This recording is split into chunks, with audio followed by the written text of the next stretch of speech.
tous, nous voici au pied de la lettre. Aujourd'hui, l'abréviation. MMES, M2LES, MM. Vous avez peut-être du mal à me suivre, mais pour m'adresser à vous, j'ai simplement éplé les abréviations officielles de mesdames, mesdemoiselles, messieurs.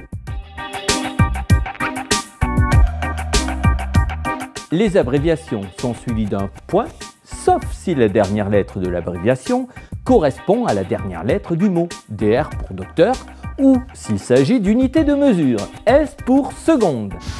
Les abréviations permettent une écriture plus rapide, mais ne croyez pas qu'elles datent de notre époque où tout le monde est pressé. Elles existent depuis l'Antiquité et on en trouve à foison dans les manuscrits du Moyen-Âge. Elles peuvent aussi cacher des choses trop choquantes à lire.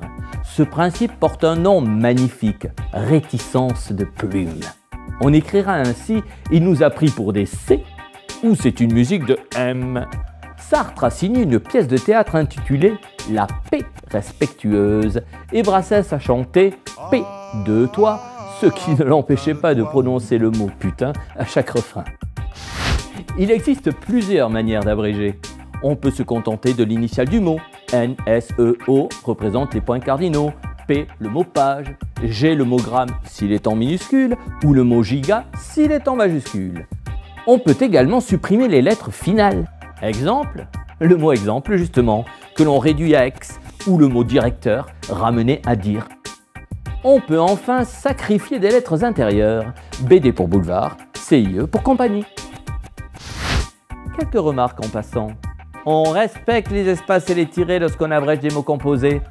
Entre le JC de Jésus-Christ et le JC de Jules César, il y a un trait d'union de différence. Les numéros ordinaux, qui se terminent par ième, s'abrègent avec un E. 20e siècle et non 20e. Et pour terminer, un message patriotique. Laissons le MR de Mister aux Anglais.